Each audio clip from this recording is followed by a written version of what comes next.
Okay, shh. Today, section 9.4, vehicle insurance. We're going to use tables, but these tables are super, super easy to use for the annual premium for vehicle insurance. Why do we need insurance? So if you crash, They will kind of pay for parts of the damages, right? Whether it be injuries or car damage or whatever. So that's, of course, the purpose. There's different types of insurance. You might want to grab some notes. You might want to look at it later, whatever is okay. First of all, liability insurance. Does everyone have to have liability insurance? probably. Yes, you have to have at least liability. When you get a vehicle, whatever it happens to be, I think the year is kind of the basis that they go with. So if you do not have to make payments on your vehicle, you can choose, do I want to have full coverage on it or do I just want to have liability? If you just bought a new car, they make you have full coverage on it. Why?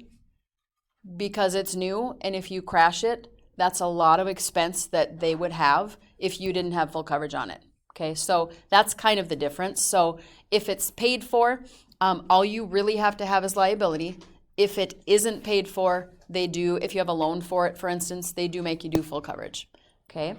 Liability is financial protection to the policyholder against claims for injuries and property damage as a result.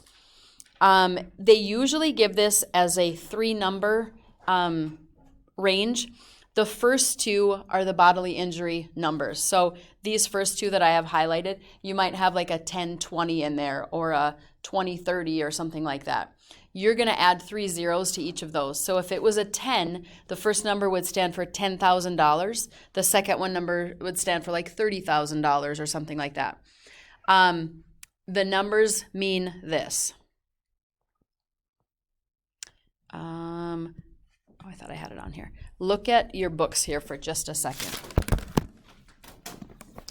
This is section 9.4. Yep, 350 and 351. So look at that little square that they have in the middle. I'm just going to write this down. I didn't really do the box, but here's what they say. The first number, they have 100, 300, so I'll use the same one. The 100 stands for $100,000. And it says the insurance company will pay up to $100,000 to any one person injured. So this is for one person. And this would be the highest number they would go up to. So if you had injuries for an accident that only went up to $20,000, obviously they're not going to pay you $100,000. They're going to pay up to $100,000. The second number, 300, stands for, again, $300,000. And that is if more than one person is injured. So if you had 2 people in your car or 3 people in your car, the total they would pay for all of you would be $300,000. So one is kind of for one, the first blank is for one person, the middle blank is for like the whole carload if you had a carload of people or something. So it's if more than one person is injured. The last one stands for the property damage part of it. Okay, so that's this one. Usually they'll do that as a 2-digit number as well. So if this was a 50, it would be $50,000. And it covers the property damage. Collision insurance is part of it as well. So you have a bodily injury and property damage number. The next number they give you is going to be a collision number. They're also going to give you a comprehensive number. So what are those? Collision pays for damage to the insured vehicle caused by a collision with another vehicle or an object such as a telephone pole, or if you slide on the ice and run into a building or, something like that. It covers the damage to your car. Comprehensive pays for the damage to your vehicle from things that are kind of out of your control, like fire, vandalism, theft, and things like that. If a pole falls onto, or a tree falls onto your car, with high winds and things like that. So comprehensive is the one that's kind of the out of your control. The collision is one that either you cause or someone else does. What's the deductible? Do you guys know? Like, kind of. When would you do it? Like, deductible goes with insurance. Like, if you have a $2,000 deductible, that means if you're in an accident, you have to pay the first $2,000. Insurance will kick in after that. So the higher your deductible, the lower your premium is. If you have a high premium, then your deductible is maybe $500 or $1,000 or something like that.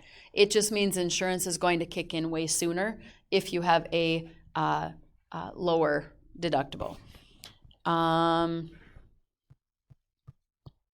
So here's where we get into using the tables. So you have a base premium, and it determines the cost of your car insurance. It involves how much insurance you carry.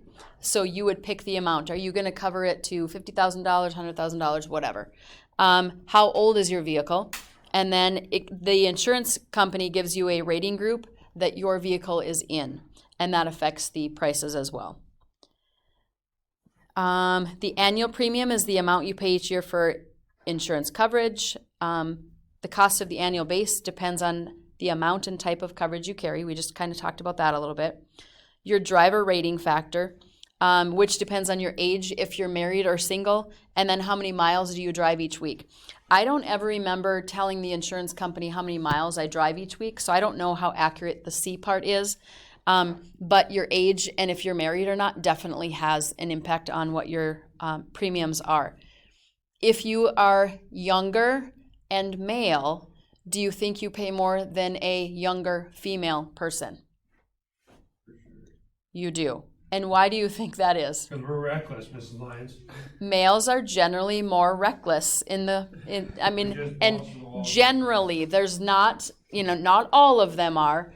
And, but there are probably some reckless female drivers as well, right? But, when you look at the groups as a whole, men are kind of more reckless than female. Whether we agree with it or not, I don't know. I agree with it.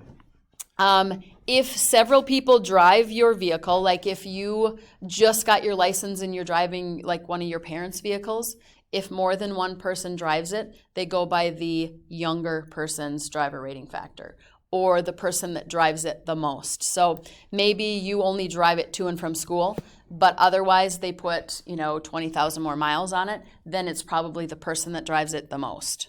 That's the driver rating factor that they would go with. Why would people not carry collision insurance? Do you think? Probably expensive, right? Maybe they can't afford it. Maybe they have a crappy car, they don't care. I don't know. There's a lot of reasons that you could come up with for that one. Okay, so let's look at the table on page 351. So looking at the table at the top, notice the two blue bars. The liability premium is at the top. That's the property damage and the bodily injury limits. The bottom ones are the collision and the comprehensive. So you're basically going to take three numbers from this table, according to what they say, and you're going to add them together. Okay? Not hard at all. So with this first one, Della is the principal operator of her vehicle, and this is supposed to be driver. Rating factor is 2.2. We're going to use that number a little bit later. Her insurance includes a 50/100 bodily injury. So you're going to go across that top little light blue bar until you get to 50/100. Then you're going to go down to a $50,000 property damage, which is the middle one, which also is blue. What number are you looking at for what was it? 344. Okay, I'm just going to write them off to the side. Okay, so that's the top box. We are done with that one. Okay, so you find your two numbers, you follow them together, and you write that number down. Her vehicle is an age group A, an insurance rating group 13, so A13.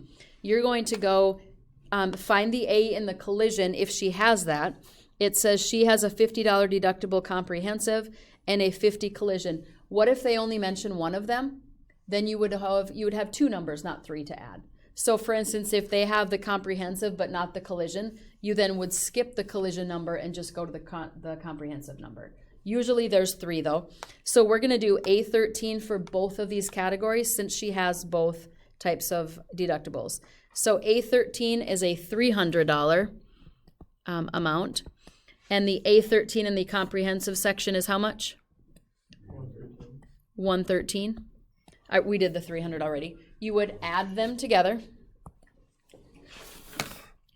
So 344, 300, and 113. You get 757. And that is the annual base premium right there. So take the numbers out of the table, add the three together. I need the three, and then you're going to give me the total. The annual premium, though, has to do with this other number that I circled at the beginning. If your driver rating factor is a 2.2, you take what you had, the 757, and take it times 2.2. So $1,665.40. And that's for a year of insurance. Okay, so that driver rating factor comes in with the second answer. Could you do these monthly? I don't know. You'd have to check. A lot of times the vehicle ones are an annual number, so you would have to write out a check for $1,665.40.